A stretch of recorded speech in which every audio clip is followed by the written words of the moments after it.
Well, hello, and welcome to the otherTwoCents podcast series. In this particular episode, we're discussing what needs to change institutionally and in policing to prevent George Floyd from ever happening again. Effectively, what needs to happen for the brutality experienced by Black people at the hands of the police to stop, and in many ways, even more importantly, to stop the institutionalized and weaponized racism we're experiencing all around the world. Now, this particular recording is more of a monologue, but the complete recording in terms of all the participants in the podcast will be made available very shortly on social media and YouTube.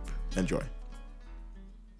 You've talked about what you consider to be the origins of, the suffering over the years. With regards to the question, which is what needs to change, a lot has been said. I think the history is pretty clear. So are you talking about positive discrimination here? So the lawmakers, the legislature, they create regulation, rules, laws, whatever the case might be, and what you're saying seems to suggest that they need to be ethnically aware of the impact of their policy, as opposed to a blanket law that applies to anybody and everybody. Tayo, you've seen the topic of discussion. What needs to change institutionally and in policing? It seems like you're saying everything is generational. And if we wait maybe 2 or 3 generations down the line, everything resolves itself. Now, that may well be true, but I think waiting another 50 possible years for the 15-year-olds now to get into power is a long time to wait. That's certainly outside of our lifetimes. For example, with regards to George Floyd, my view is this. A policeman suspects a crime. If the crime is in progress, then obviously they should have the powers to stop it. But if it's just a suspicion of something which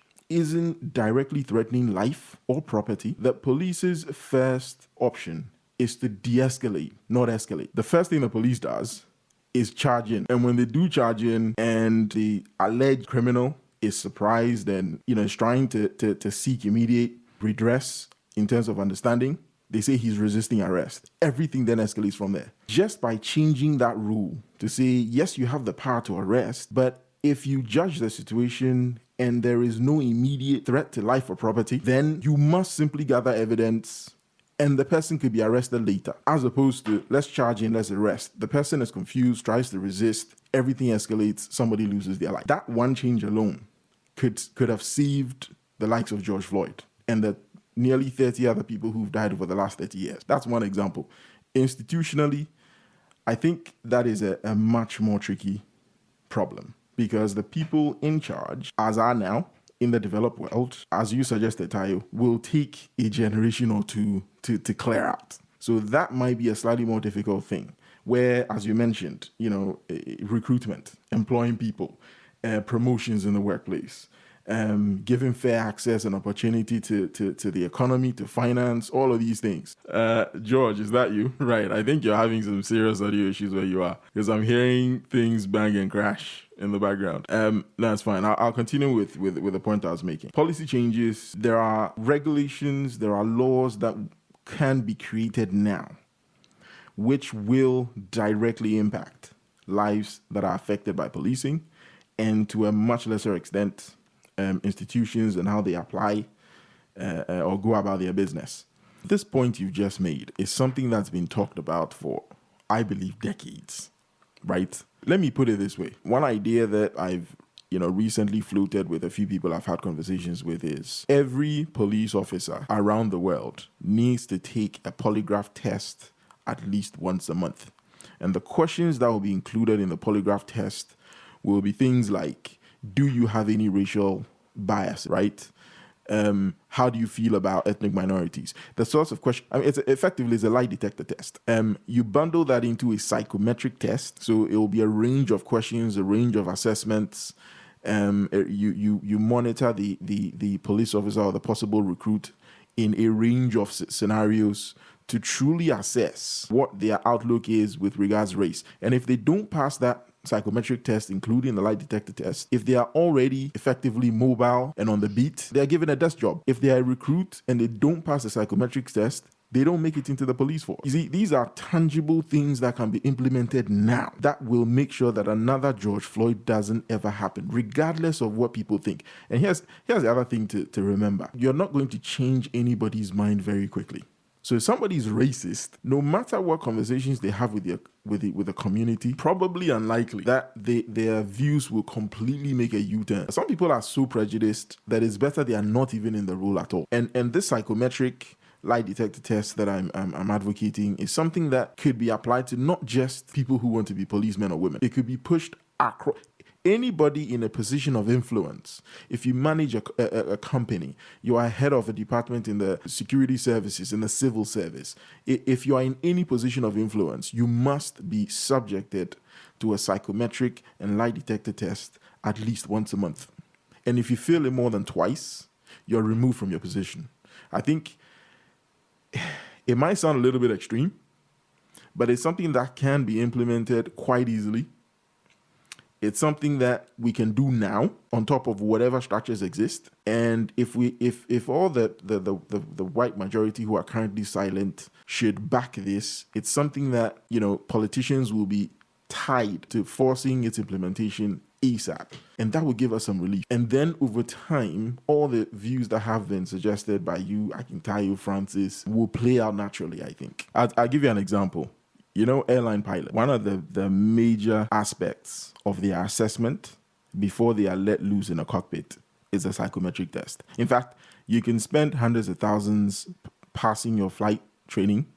If you don't pass the psychometric tests, which doesn't necessarily include a lie detector test, but they assess you in all sorts of ways. If you don't pass it, guess what? You don't get in. If they do that now for airline pilots, because it's safety critical, and they do it, I believe, for train drivers as well. Currently in the UK, they should be able to do it for policemen who have the power of life and death over other people. It's you're right.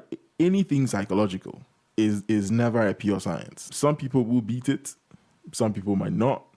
But I think if you consistently are scoring in a particular way, then you that data can be. You can trend that data and say, okay, this guy is, if nothing else, consistent. Right? Every time we ask him about this question, he responds in more or less the same way. There are ways, and with AI, machine learning, data analytics, in the way that it's advanced nowadays, there are ways in which you can mine that data, not just by looking at a graph, to detect if there are any telltale signs of somebody not being completely truthful. So I don't want to focus too much on the lie detector test itself, but some psychometric analysis which carries some weight, has some merit, that is a true reflection of the person's feelings, outlook, blah, blah, blah. Let me come to you, Francis, on this particular subject and any others that you may have. Anything else you want to share? You know what? I think you have a good... if we look back to Martin Luther King and his impact, he's still invoked, he's still mentioned, the Civil Rights March and all this kind of stuff. So I completely agree with that point of view. I think this will forever be a mark in history that I think might inform the way policies are structured, the way laws are enforced, which is great. I was just going to touch on George here. George has been trying to connect. He's been going in and out. I'm sure you've all been seeing that. I'm quite keen to get his views on this, but he's clearly having internet or technical issues. So we'll go around the houses again. We've exhausted our half an hour, but I'll give everybody else a quick 2 minutes to just round up your views and solutions, and we'll end it there. So, Tayo, go ahead. So, Ernestina is just here to monitor on this particular session. I see George is now back on the session. George, I don't know if you can hear me. If you can, just unmute, and we'd like to hear your view. No? Okay, he's disappeared. All right, I'll come to you, Godwin. I hear what everybody's saying, and I think lots of people think along the same lines. I'm playing the devil's advocate a little bit here. My view is this. If you, and at risk of sounding prejudiced myself, if you go to Nigeria and let's say suddenly you've had an influx of different ethnicities, Indian, Chinese, whatever, and you have to compete for the top position, for all the influential positions with these ethnic minorities. I know, and we all know, how innately we would react to that. And I think we need to at least acknowledge that they, and when I say they, I mean, white people, because if you take the diaspora in the developed world, like here in the UK or the US, maybe not so much the US, because the US, everybody migrated to the US, so to speak. So the US maybe is in a slightly different category. But if you take Europe, we're in their land. And again, I'm only playing devil's advocate. So can we not at least understand why some of them take the view they take when they're being told you must give equal access to the ethnic minority who you're now having to compete against for influence and for access to housing or the economy and everything else? Are we saying we don't recognize that? I'm simply saying that maybe if we look within ourselves, and I'm not trying to justify or give any kind of credence to why racists will behave the way they do, particularly towards black people. But it's just the recognition that, look, if, I were in Ghana, and as we've seen now, there are lots of, Chinese people in there doing business, all sorts of stuff. And we're saying, look, why couldn't we do it ourselves? Why should, foreigners come here and kind of take that notion,